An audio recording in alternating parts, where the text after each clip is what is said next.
Greater Hyderabad పరిధిలో ORR లోపల విలీనం చేసిన 20 మున్సిపాలిటీలు 7 కార్పొరేషన్ల వార్డుల పునర్విభజనకు సంబంధించి అభ్యంతరాలు సలహాల స్వీకరణ కోసం జీహెచ్ఎంసీ కాసేపట్లో ప్రత్యేక కౌన్సిల్ సమావేశాన్ని నిర్వహించనుంది. వార్డుల డీలిమిటేషన్ పై ఈ నెల 10వ తేదీ నుంచి జీహెచ్ఎంసీ అభ్యంతరాలు సలహాలను స్వీకరిస్తుంది. ఇవాళ సాయంత్రంలో ఈ స్వీకరణ గడువు ముగియనుంది. ఈ నేపథ్యంలో గ్రేటర్ పరిధిలోని కార్పొరేటర్లు, ఎంపీలు, ఎమ్మెల్సీలు, ఎమ్మెల్యేలు అభిప్రాయాలను తెలుసుకునేందుకు మేయర్ విజయలక్ష్మి అధ్యక్షతన ఉదయం 10:30 గంటలకు ఈ సమావేశం జరగనుంది. తొలుత ఫ్లోర్ లీడర్లు, అనంతరం కార్పొరేటర్లు తమ అభిప్రాయాలను వెల్లడించనున్నారు.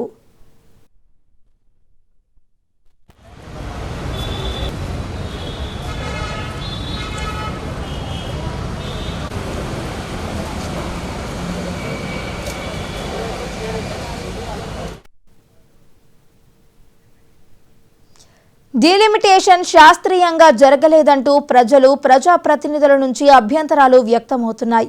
డీలిమిటేషన్ తీరును కాంగ్రెస్ ఎమ్మెల్యేలతో పాటు బీఆర్ఎస్, బీజేపీ ఎమ్మెల్యేలు సైతం తప్పుపట్టారు. ఒక వార్డులో 18,000, మరో వార్డులో 60,000 వరకు జనాభా ఉంది. అధికారులు ఇష్టానుసారంగా వార్డుల డీలిమిటేషన్ చేశారని సర్వత్రా విమర్శలు వ్యక్తమవుతున్నాయి. చార్మినార్ జోనల్లో జరుగుతున్న పునర్విభజన మొత్తం ఎంఐఎం పార్టీకి రాజకీయ లబ్ధి చేకూర్చే విధంగా జరుగుతుందని బీజేపీ ఆరోపణలు గుప్పించింది. అంతేకాక విలీనం చేసిన సర్కిళ్లలో డీలిమిటేషన్ శాస్త్రీయంగా జరగలేదని, జనాభాలో పెద్ద ఎత్తున అసమానతలు ఉన్నాయని మాజీ ప్రజాప్రతినిధులు ఫిర్యాదు చేశారు. సక్రమంగా డీలిమిటేషన్ చేయని పక్షంలో ఆందోళనకు సిద్ధమవుతామని వారు అల్టిమేటం కూడా జారీ చేశారు.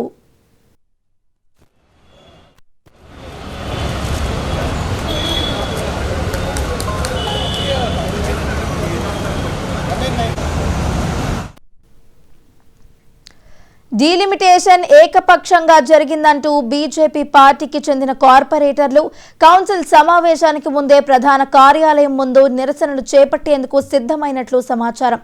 తమ కార్పొరేటర్లు ప్రాతినిధ్యం వహిస్తున్న వార్డులను రాజకీయ ఉద్దేశంతోనే విభజించారని వారు ఆరోపిస్తున్నారు. ఈ అంశంపై జీహెచ్ఎంసీ కౌన్సిల్ సమావేశంలో వాడివేడిగా చర్చ జరగనుంది. అధికార పార్టీ తీరుతో పాటు అధికారుల తీరును కూడా ఎండగట్టేందుకు బీఆర్ఎస్, బీజేపీలు సిద్ధమయ్యాయి. జీహెచ్ఎంసీ కౌన్సిల్ సమావేశం సందర్భంగా పోలీసులు భారీ బందోబస్తును ఏర్పాటు చేశారు. ఇక ఇదే అంశానికి సంబంధించి మరింత సమాచారాన్ని మా ప్రతినిధి రామ్ నరేష్ లైవ్ లో అందించడానికి సిద్ధంగా ఉన్నారు.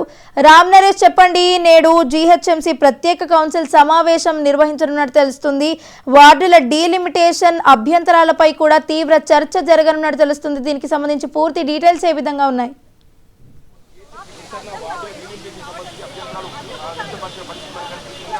కల్పన ఆధ్వర్యంలో బీఆర్ఎస్ వాళ్ళు, అలాగే హైదరాబాద్ నగరానికి చెందిన కార్పొరేటర్లు, కాంగ్రెస్కి సంబంధించిన ఎమ్మెల్యేలు అందరూ కూడా కమిషన్ కలవడం జరిగింది. ఎంఐఎం, బీజేపీ అందరూ ప్రజాప్రతినిధులందరూ కూడా వాళ్ళ అభ్యంతరాలు వ్యక్తం చేసిన పరిస్థితి ఇష్టానుసారంగా వార్డుల డీలిమిటేషన్ చేశారు.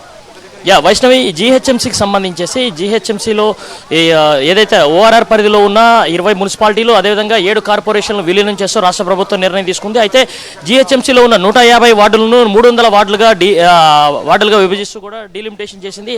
అయితే ఇది అశాస్త్రీయంగా జరిగిందంటూ కూడా పెద్ద ఎత్తున నిరసనలు వ్యక్తం అవుతున్నాయి. ఈరోజు దీనిపై డీలిమిటేషన్ అంశానికి సంబంధించి పెద్ద ఎత్తున నిరసనలు వ్యక్తం చేసేందుకు అన్ని పార్టీలు కూడా ప్రధానంగా సిద్ధమైనాయి. ప్రధానంగా చూసుకుంటే ఎంఐఎంఐ మేలు చేసే విధంగా ఇక్కడ డీలిమిటేషన్ జరిగిందంటూ కూడా బీజేపీ కార్పొరేటర్లు నిరసన వ్యక్తం చేసిన పరిస్థితి ఉంది. మనతో మాట్లాడడానికి బీజేపీ కార్పొరేటర్ మేడం చెప్పండి, అంటే ప్రధానంగా ఈ రోజు నిరసన వ్యక్తం చేయడానికి ప్రధాన కారణం ఏంటి?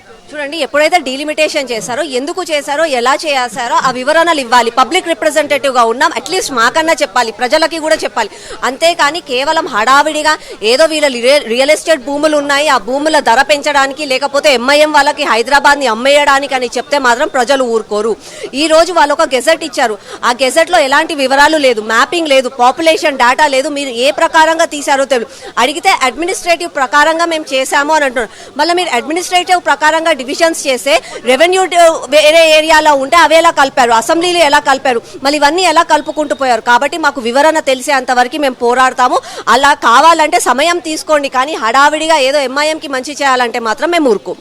ప్రధానంగా చెప్పండి, అంటే వార్డుల డీలిమిటేషన్ వ్యవహారంలో కొన్ని వార్డుల్లో 18,000 జనాభా ఉంది, కొన్ని వార్డుల్లో 60,000 మంది ఉన్నారు. దీన్ని ఏ విధంగా చూస్తారు? ఇప్పుడు మేము అదే వాదిస్తున్నాము. ఇప్పుడు ఎక్కడైతే డీలిమిటేషన్ అంటే ఇప్పుడు మర్జ్ అయిన కాడ సీట్లు పెరగాలి, కానీ అక్కడ పెరుగుతలేవు. ఓల్డ్ సిటీలో 15,000 20,000 కోట్ చేస్తే సరౌండింగ్స్లో 50,000 60,000 70,000 ఒక డివిజన్ ఉంది. మీరు రెవెన్యూ ప్రకారం తీసుకున్నారా, ఓటర్ లిస్టు ప్రకారం తీసుకున్నారా, జిల్లా ప్రకారం తీసుకున్నారా, ఏ విధంగా తీసుకున్నారు? ఇదంతా కూడా ఎంఐఎంకి అప్పచెప్పాలి గ్రేటర్ హైదరాబాద్ అని చెప్పేసి ఈ కాంగ్రెస్ ఈ విధమైన డీలిమిటేషన్ చేసి. ఇంకో విషయం, సరౌండింగ్స్ ఉన్న వాళ్ళని మెరిట్ చేసేటప్పుడు వాళ్ళకి ఎటువంటి హామీ ఇచ్చేయడం జరిగింది? మీరు డెవలప్మెంట్ పరంగా వాళ్ళకి ఏం చేస్తారు? వాళ్ళు ఇప్పుడు ఇక్కడ ట్యాక్స్ అక్కడ ఒకటే ట్యాక్స్ అవుతుంది. కరెంట్ అన్ని బిల్లులు పెరుగుతాయి. అందుకే మేము ఏంటంటే మీరు కరెక్ట్గా నామ్స్ ప్రకారం మీరు ఏం చేస్తారో వాళ్ళకి చెప్పి అదేవిధంగా సరైన పద్ధతిలో మీరు డీలిమిటేషన్ చేయాలని చెప్పి మేము డిమాండ్ చేస్తున్నాం. అయితే ప్రధానంగా ఈ కౌన్సిల్లో ఈరోజు డీలిమిటేషన్ అంశానికి సంబంధించి ప్రధాన ఎజెండా ఉంది. అయితే దీనిపై ఇప్పటికే అక్కడ ఉన్న స్థానికులు కానీ అదేవిధంగా ప్రజాప్రతినిధులు కానీ అంతా తీవ్ర అభ్యంతరం వ్యక్తం చేశారు. ఎందుకంటే ఎక్కడ ఎవరిని సంప్రదించకుండా డీలిమిటేషన్ అనేది చేశారని చెప్పేసి అంటున్నారు. దీన్ని ఏ విధంగా చూడాలి? మేము అదే అంటున్నాము, బాధరగా చేయాల్సిన అవసరం ఏముంది? ప్రజల ఒపీనియనే కానీ ప్రజాప్రతినిధుల ఒపీనియన్ లేకపోతే ఆల్ పార్టీస్ మీటింగ్ అయినా ఏదైనా పెట్టిరా? ఏది పెట్టలే. కేవలం ఒక దగ్గర కూర్చొని కేకులు కోసినట్టు కోసి గ్రేటర్ అని ఈ కేకులు అన్నీ కూడా ఎంఐఎంకి అప్పచెప్తాను తయారు చేశారు. అందుకే ప్రజల్లో అవేర్నెస్ వస్తుంది, పోరాటాలు చేస్తా అనుకున్నాం. మేము సరౌండింగ్స్లో కూడా మీరు ఏం చేస్తారు? మీరు చేస్తారు కరెక్టే, ట్యాక్సులు పెరుగుతాయి, బిల్లు పెరుగుతాయి, అన్ని పెరుగుతాయి, కానీ మీరు ఏం చేస్తారా? బేసిక్ ఇమ్యూనిటీస్ ఏమైనా ఇస్తారా, లేకపోతే వాళ్ళకి ఏమైనా చేస్తారా? అట్లా అడుగుతున్నాం. మళ్ళీ 15,000 ఒక డివిజన్ ఏంది, 70,000 ఒక డివిజన్ ఏంది? చేస్తే అందరికి కరెక్ట్. ఒక 30,000 ఓటర్స్ కింద తీసుకుంటారా? అన్ని 30,000 ఓటర్లు తీసుకోండి. లేకపోతే ఈ రెవెన్యూ డివిజన్కి ఇట్లా తీసుకుంటాం, సరౌండర్ డివిజన్ లేకపోతే ఉప్పల్ డివిజన్ రెవెన్యూలో ఇట్లా తీసుకుంటాం, అట్లా తీసుకోండి. ఎటు వచ్చినట్టు ఇట్లా కేక్ వేసినట్టు 2 ముక్కలు అటు తీసుకురావాలి, 2 ముక్కలు ఇటు తీసుకోవాలి. ఇదంతా కూడా అసమర్థతతో అంటే వారి పదాలను వేర్లకు ఎంఐఎంకి అప్పచెప్పాలనేసి దారసలంలో కట్ చేసినట్టే ఉన్నది కేకుని. బీజేపీ ప్రధాన డిమాండ్ ఏముంది? ప్రధాన డిమాండ్ ఏంటంటే మేము క్లియర్ చెప్తున్నాం, మీరు ఒకవేళ చేయదలుచుకుంటే దాని సరైన పద్ధతిలో సరైన విధంగా మీరు చేయండి. అదేవిధంగా అందరితో సంప్రదించండి. ఆగర బాగర కాకుండా అందరితో సంప్రదించుకొని వాళ్ళ ఒపీనియన్స్ వాళ్ళ అబ్జెక్షన్స్ పెద్ద ఎత్తున టైం తీసుకొని దాన్ని అందరికి ఉపయోగపడే విధంగా ఒక వర్గానికి కొమ్ము కాసే విధంగా చేయకండి. ఈరోజు హిందువుల పోరాటం వచ్చిందనుకో మీరు ఎటో కొట్టుకపోతారని చెప్పి తెలియదు.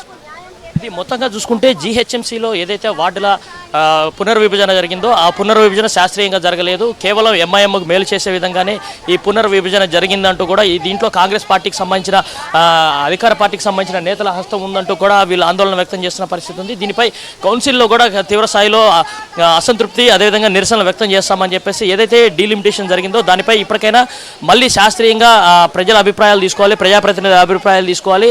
అందరి అభిప్రాయాలు తీసుకున్న తర్వాతే దీనికి సంబంధించి డీలిమిటేషన్ చేయాలంటూ కూడా వీళ్ళంతా కూడా ఆందోళన వ్యక్తం చేస్తున్న పరిస్థితి ఉంది.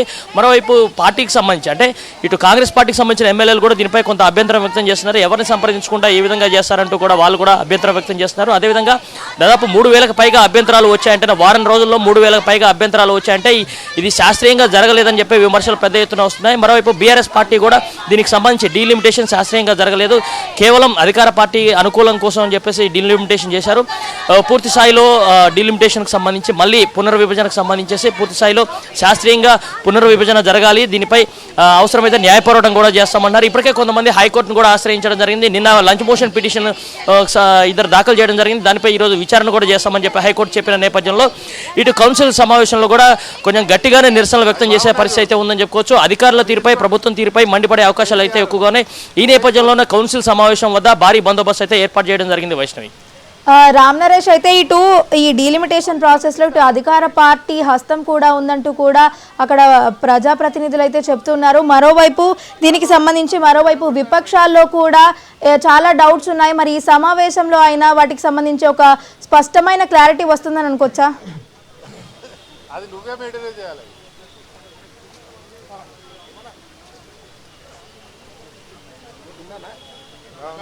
ఇంకోటి